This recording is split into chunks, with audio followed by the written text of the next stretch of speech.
A muchos factores. Bandas criminales y otras cosas. Los criminales es un tema de policía, esencialmente, que no tiene que ver realmente con el desescalamiento. Pero también, por ejemplo, bien el tema el desescalamiento implica que ya no se va a atacar, digamos, a estos personajes que van en contra de, o los que están cortando la mata de coca, y las FARC viene a defender su pedazo de tierra. Entonces ya el ejército no va para defender a las personas que están haciendo esa labor. Pues son preguntas muy válidas, claro, pero también porque tiene otra cara, ¿no? En el sentido de que el desescalamiento también implica desminar.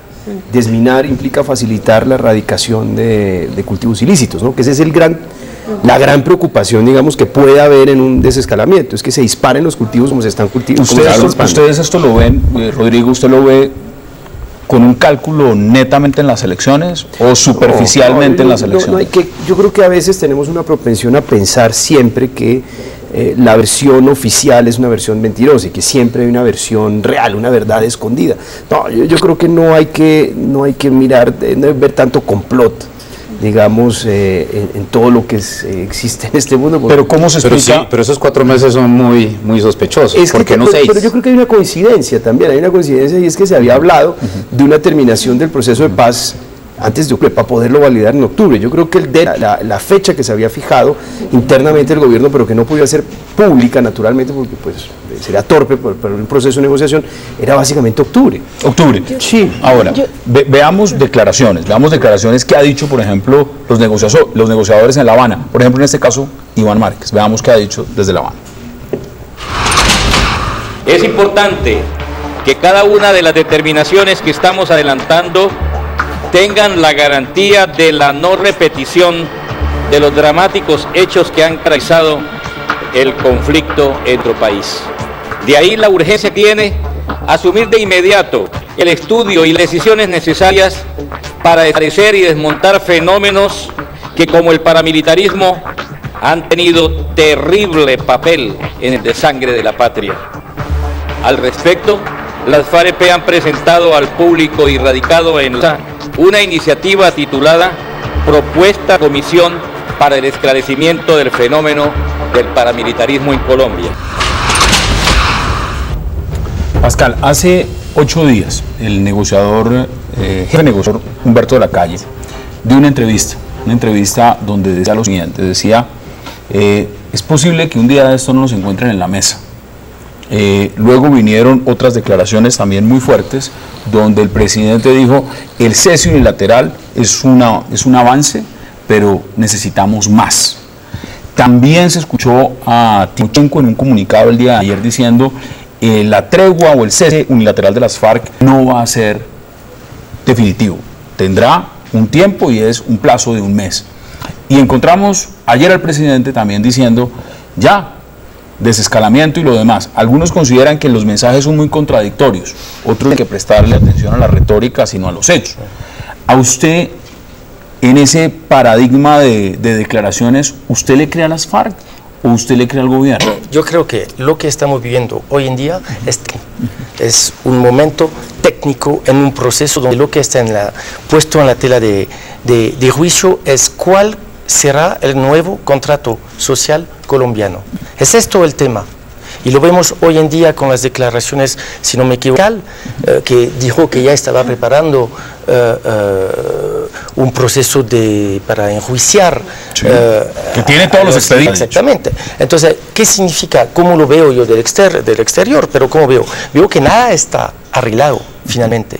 Y si el tema es el contrato social, es decir, cómo vamos todos a convivir en Colombia, después de tantos decenios de guerra, de sangre, ¿cómo vamos a hacer y cómo vamos a hacer para que haya justicia aplicable a todos? Pero lo que levanta el tema de la amnistía, a aceptar al pueblo colombiano que haya una amnistía tarde o temprano, porque todo eso es abajo de la temática. Aquí el gobierno ha sido claro y ha dicho que no va a haber impunidad. La oposición dice que sí va a haber una alta dosis de impunidad y las FARC dicen nosotros no vamos a pagar un día de cárcel. Ahora, yo voy más allá, más de que nos quedemos hablando en este punto o el otro. ¿Usted cree, como dicen algunos, Sandra, que esto ya está acordado?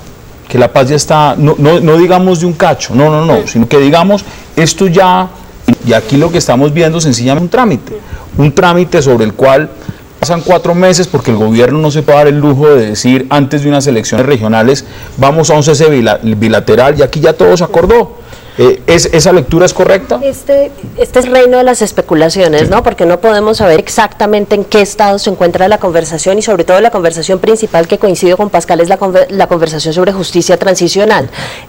Yo, sin embargo, tengo la intuición, y esto no es información clasificada que tenga, es pura y física intuición, de que la conversación está un poco más adelantada de lo que todos nos imaginamos.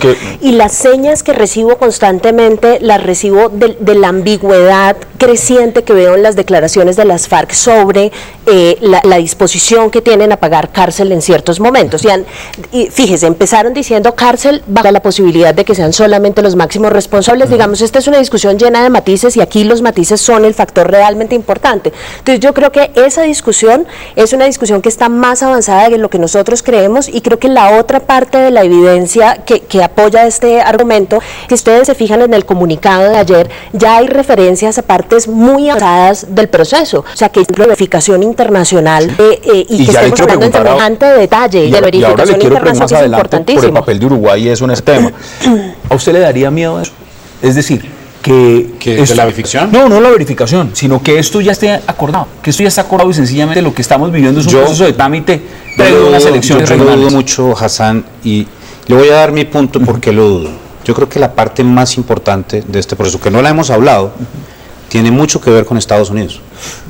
Porque es que aquí, por lo menos si fuera el señor alias Márquez o Timochenko, etcétera, y yo estoy entrando en un proceso como estos, no sé el proceso de la justicia transicional, qué tanto peso va a tener eso dentro de la justicia internacional, etcétera, etcétera, y no tengo la certidumbre de que quién vaya a saber cuál va a ser el próximo presidente de Estados Unidos y cuál va a ser el próximo presidente de Colombia. ¿Cómo estoy yo seguro que yo no voy a terminar en una cárcel en Nueva York? Tendría que finiquitar el proceso ya. No solamente eso, pero tiene que haber, hasta donde yo, y esto lo he hablado yo con miles de personas, profesores de Estados Unidos, de Colombia, etcétera. Lo único que me han dicho a mí, hay 2 opciones nomás en esta forma, para salvar a estos tipos que terminan en una cárcel en Nueva York. O Colombia hace un cambio constitucional prohibiendo la extradición de estos señores, o hay un presidential pardon de Estados Unidos a estos narcotraficantes. No se le olvide que puede haber extradición y el presidente puede decidir no extraditar a ciertas personas, ¿no? Eso sigue siendo prerrogativa por ley del presidente colombiano. Pero quién sabe si el próximo presidente de Colombia sea otra persona. Más daño tal vez han recibido los Estados Unidos de algunas personas a las que acusaban de terrorismo que han sido protegidos por el gobierno del daño que pueden haber recibido estos señores y hoy están en una negociación con Irán. Yo creo que ese tema... Es decir, sí, pero si Marco es presidente de Estados Unidos. Sí, pero yo creo que la solicitud de 4 o 5 fiscales pues no puede apoyar a un país, ¿no? En su anhelo pero el punto casi que pero la lectura, no, pero es que el punto mío es el siguiente: si yo fuera las FARC y yo quiero asegurarme que eso no va a ser, yo voy a seguir la Asamblea Constituyente, bueno, las FARC y una constituyente, y además han dicho que no les gusta el marco legal por una sencilla razón, porque ellos no fueron consultados sobre cómo se establecía ese marco de justicia transicional en el Congreso y han dicho que a ellos les gustaría era haber podido aportar sobre ese tema.